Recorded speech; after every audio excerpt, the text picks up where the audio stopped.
it's Mo. I've been working on some Bookish resets. So I needed to move books around, I needed to reset my TBR, I needed to think about my book buying habits and think about different things that have been going on in my bookish life. I needed to think about my channel, and I decided that doing a couple of reset videos was really going to be the way that helped me just reset my bookish life. So this is going to be part one of my bookish reset. And part one is to talk about some bookish challenges that have been going on for me lately.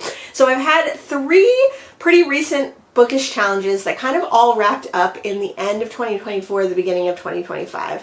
One of those was my Read What You Own challenge, which was a challenge that was started by Ollie at Criminali. And he does this every year where he reads a certain amount of books before he can buy new. And I have participated every year and I have failed every year until 2024. So I was able to read 25 books in the end of 2024 and the beginning of 2025 on my shelves that I already owned, Read What You Own challenge, before buying new, or accumulating new for me since I don't buy new books, and accumulating used since I don't buy new books.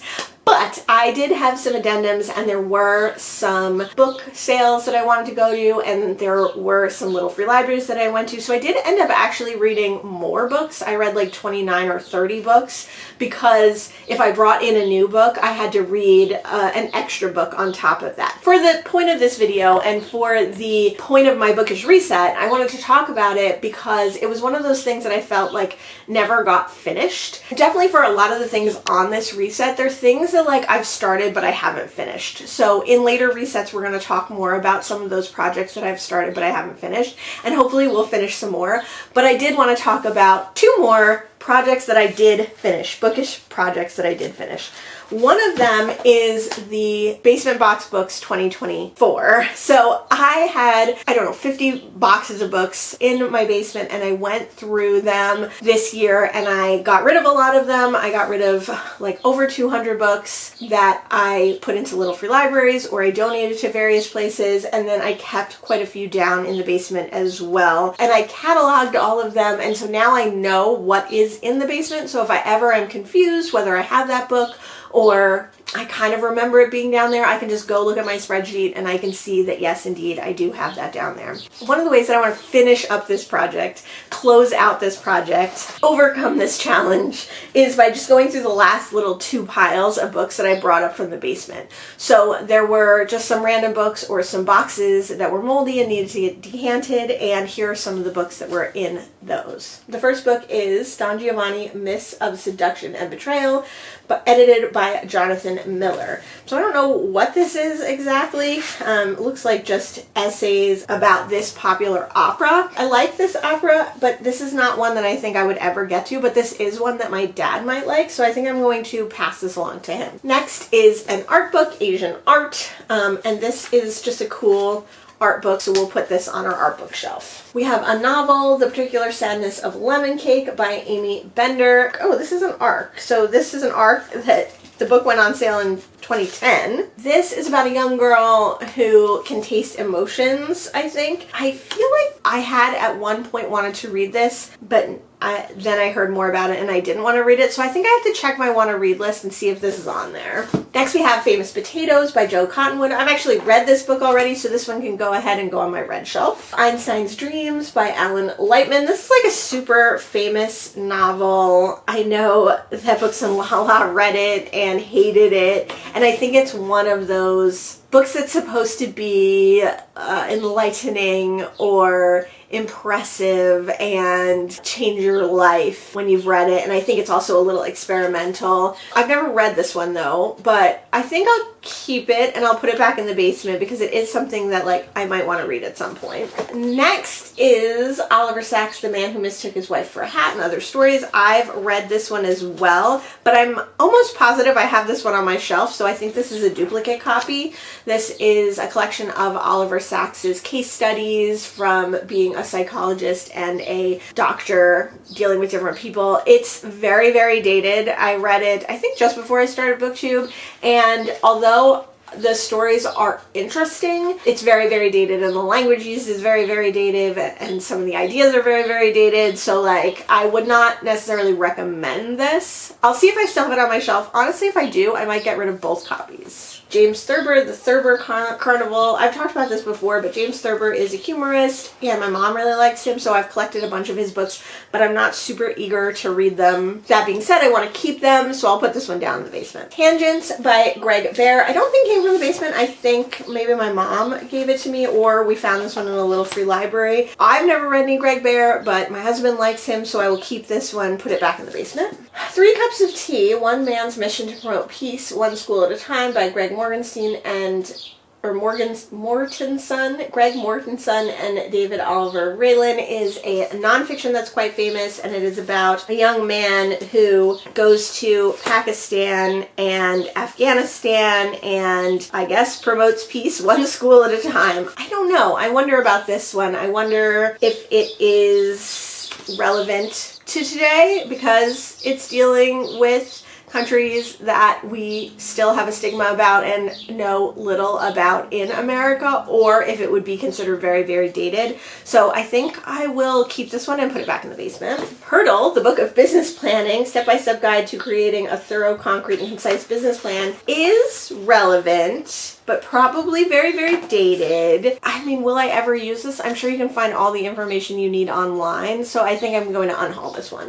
Tony Hillerman's Leaphorn and Chi, 3 classic mysteries featuring Lieutenant Joe Leaphorn and Officer Jim Chi, is 3 of Tony Hillerman's mystery novels based on Native American, or based around Native American people and I think Navajo lands. But I don't know if Tony Hillerman is a white man. I don't know if he has any... I would assume that he is a white man, and I would assume that he does not. I mean, he lives in New Mexico, but I assume that he doesn't have any actual connection to Native Americans. So I don't know if this would be a good one to have. That being said, these books are super, super popular, or were super, super popular in the 80s, 90s, and 2000s. So maybe it's worth keeping and just trying it and see. So I think this one needs a little more research. This is going to go in my maybe pile. Then we have America's Lighthouse in Illustrated History. Sounds totally awesome. I think I will put this one on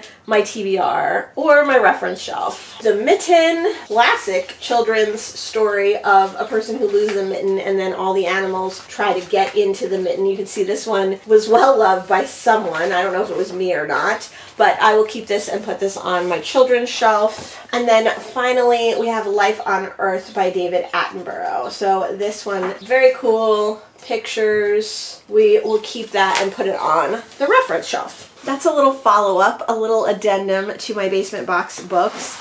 I am happy with where they are right now. I'm happy with ending that challenge here, except that something that I did do for this reset is I went through my existing TBR, every book on my TBR, partly because I wanted to choose quite a few books to go into the basement. So I have filled up 5 boxes of books with books that were on my TBR, my current TBR, but are now going into the basement. Part of the reason that I did this was because I needed to clean. One of the things that I need to do in this reset is clean my library, clean all the different rooms that have books in them. So I might continue this later in the reset and go through our reference books and some of the other books, but for now, I just went through the books that are on my current physical TBR, and I put quite a bunch of books into the basement. The last challenge that I want to wrap up in this part of the reset is my 2022 book haul revisits. So last year in 2024, I did a series on my channel where I looked back at every book haul that I made in 2022.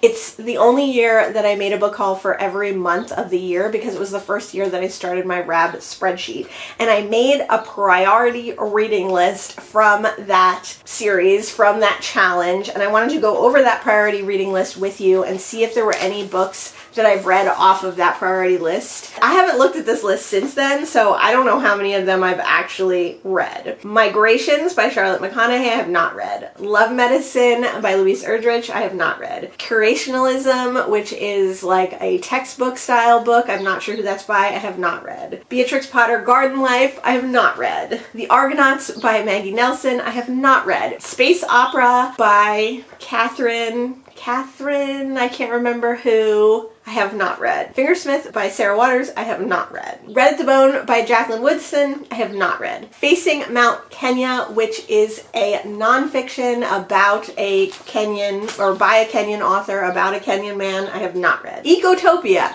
I have read. So I read that in October of 2024. NP by Banana Yoshimoto, I have not read. Dayworld Breakup by Philip Jose Farmer, I have not read. Under the Jaguar Sun, which is a collection of short stories by Italio Calvino, haven't read it. The Mystic Masseur by B.S. Nepal, I did read. I read that one in 2024. The modern classic Things Fall Apart by Chinichibe, I have not read. The Goon Squad by Jennifer Egan, haven't read it. Thousand Cranes by Yasunori Karabata, I have read. I read that at the beginning of this year. I picked it for one of my TBR spin books.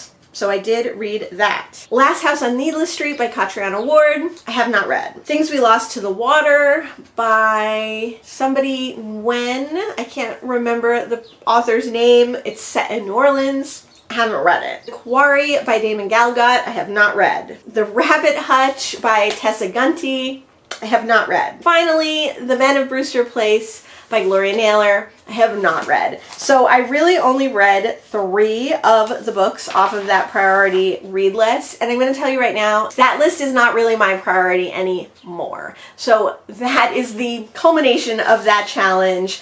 I still want to read a lot of those books. There's still a lot of the books from 2022 that are high on my want to read list of my physical TBR. There are ones on that list that are high on my want to read, but that priority list I feel like doesn't really reflect like my current reading necessarily, and I feel like I was shoehorning in older books that I definitely need to be in the mood for to read, because ultimately like I am a mood reader and I do need to be in the mood. That was how I did on that challenge and that section of the challenge. The answer is not well, but we're gonna put that challenge to bed. So we have completed and put to bed the Read What You Own challenge. We have completed and put to bed the Basement Box Books project for 2024/2025, and we have put to bed revisiting all my 2022 haul videos.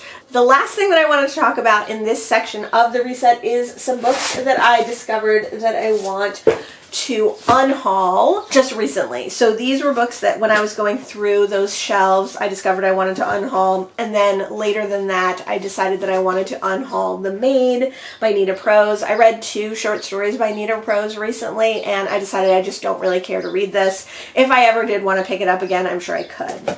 While I was organizing those shelves and resetting my TBR, I decided that I am never going to read The Wolf Den by Elodie Harper. This sounds really interesting. It's about sex workers in like the 1400s or something. Maybe it's even way earlier than that. Maybe it's like prehistory. I have no idea. It sounds really good. It sounds like Elodie Harper is a writer that I might really enjoy, but for such a huge, long book, that is a very historic, ancient historic fiction, I'm never gonna read this. I'm never gonna get to it. I'm gonna let that one go. In a similar vein, I have The Mercies by Kieran Millwood Hargrave. I just don't think I am a mythic retelling, women from history retelling person. This one looks really interesting. It's not as long as the other one, but this particular copy obviously I got without a jacket and also has deckled edges, so like I just don't see myself reading this physical copy, let alone this actual book. And then lastly, I'm going to get rid of Circe. I did do a try a chapter with this a long time ago and I was intrigued, but again, I just think I'm not like a myth retelling, a historical figure, woman figure retelling person, and I just don't see myself ever getting to this. And between these 3 huge books, they take up a large part of my like science fiction fantasy shelf, so time for these to go. If you think I've made a huge mistake, let me know in the comments below. I'm excited to pass those along with some of the other books that I unhauled, but I wanted to specifically mention those 3, and I threw The Maid in there because it was very recent. So that's, I think, the majority of the first part of this reset. In future resets, I want to talk about all the things that I've been resetting on my channel, in my booktube life in general. I think that is going to be really important, and getting into a better routine with videos again and talking about my channel because things have been changing. And then in future resets, I want to talk about other challenges that I'm still currently working on and where I am with those challenges. Then I think the last part of these resets is going to be resetting my desk, resetting my office, and working on my library. Working on my library, making my dream library, was something that I started doing years and years and years ago. And it was a challenge that never really got finished, partly because then my dream library had to become my office, and then I started going through all my red shelf, and then. So that's something else that we'll work through in these resets as well. If there's any other things that you think I should reset in my bookish life, if there's any other aspects of my bookish life that you would like to see, definitely leave those ideas in the comments down below.